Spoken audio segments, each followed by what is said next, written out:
Africa Love, Africa Plus, nitwa Alain Nova Irambona, ndi kumwe na Iteka Dondiela.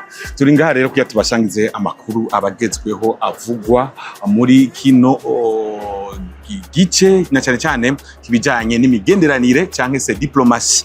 Tuzoye kubashikana rero mu gihugu ca Namibia. Namibia rero havuga inkuru y'umukuru w'igihugu mushasha amazi kiringo gitoyi arahiriye ayo mabanga, akaba ari umukenyezi. Hambavu y'ivyo yafashe ingendo zitoroshe aho mere nka leta yiwe yashinze n'iyindi n'izindi ngiwagira shikako zatangaje abana bandi mbere ziravugwa cyane. Hambavu y'ivyo rero n'ingingo yuko yafatiwe ba mukerarugendo. Igihugu ca Namibia gisanzwe ari igihugu diera cyakira ba mukerarugendo benshi kuko gisanzwe gifise ico bino kwita tourisme iteye imbere, aho mbere cyo nakira n'ingenzi nyinshi ziba mu bihugu bitandukanye harimo n'abanyamerika.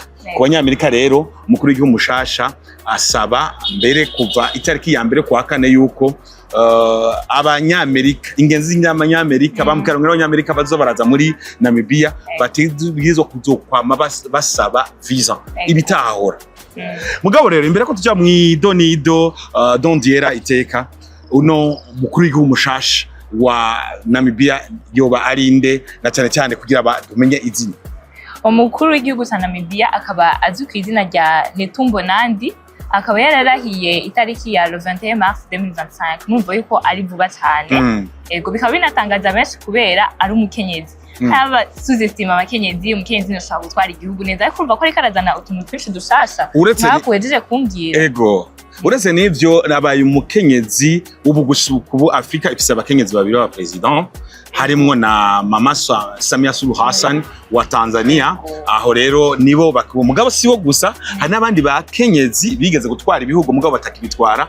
Nk'umukuru w'igihugu mbere yatanguye kuba ari yatowe nyezina umukuru w'igihugu yigeze ko umukuru Ellen yari umukuru w'igihugu cya Liberia, aho byabonetse ko ari yatanguye gutsinda amatora aciye nyine mu guhiganwa aciye muri demokrasi. Amabwirwe ntabwo y'ivyo rero uno rero umukenyezi umukuru w'igihugu cya Namibia uravuze ko yarahiye amabanga yo gutwara ico gihugu kugeza 2021 z'ukwezi kwa gatatu, vuba cyane muri mars.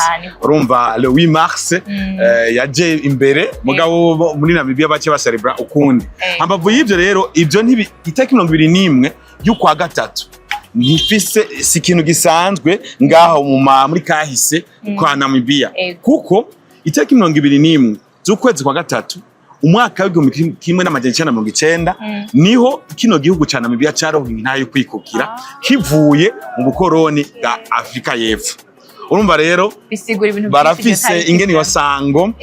Urumva hari umukuru w'igihugu ca mbere wa Namibia yitwa ubwa mbere yari abi Njoma, muko tuvuga tuti abagiye batwara igihugu nyuma yo kwikukira.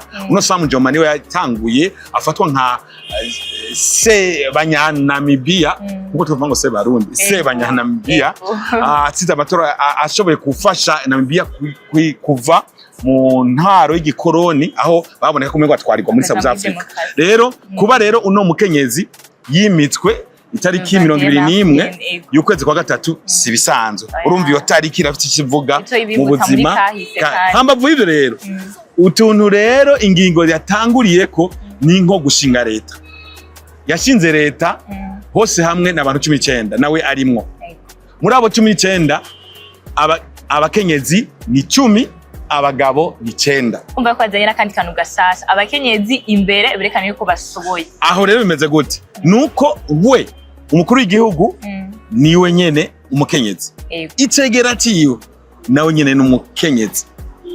Urumwe yavyubatse. Hambavu y'ivyo rero n'abandi rero bashikiranganji 8 baca biyongera kuri abo. Umva rero niba ari leta igizwe n'abantu 19 bisigura ko havuyemo president ari wenyene hamwe n'icegera ciyo hacasigara 17.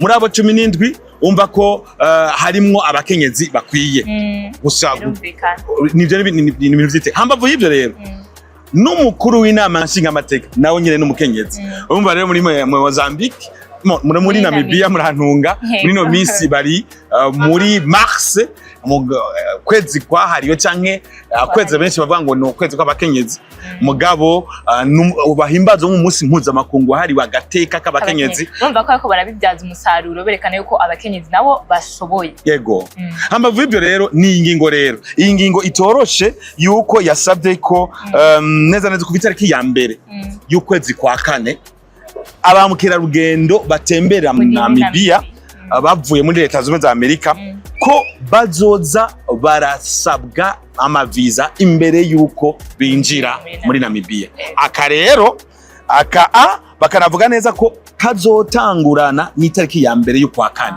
Umva sikera n'ingingo ya mbere ikomeye mu zindi yoba yakarafata kugira ngo yerekane ko abakenyezi bashoboye. Uko biri kose nibaza ko wari wabivuze Diela mikengera oya nta kwikengera turashoboye natwe kandi murumva yuko bariko barabitwerekana batanga kutweka karorero abakenyezi barashoboye barafise ico bokungura muri societe yacu barafise ingingo bofata zigakurikizwa kandi zikazanira akamaro babagabo bavuga ko bari superior yabo umva hategeza kuba égalité des sexes. Twibutse ko nkuko twari twavuze tuti no muri Tanzania hatwara umukenyezi mama Samia Suluhu Hassan ku nshuro ya mbere hoho byabaye ibintu ko bace bakurikiza ibwirizwa shingiro rivuga inyuma y'urupfu rwa John Pombe Magufuli mugabo ubu vuba amatora araba nawe rero aje mu guhiganwa nk'umukenyezi nk'uko rero uno mu Namibia yatsinze amatora. Twibutse rero mu kurangiza yuko muri Namibia uno mukenyezi abaye umukuru w'igihugu wa gatanu agiye gutwara ico gihugu inyuma ya Samujoma yatwaye ico gihugu bwa mbere.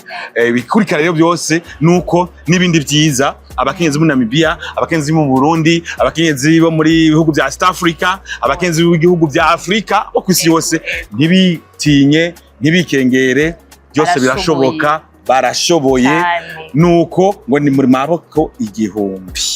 Africa Live, Africa Plus.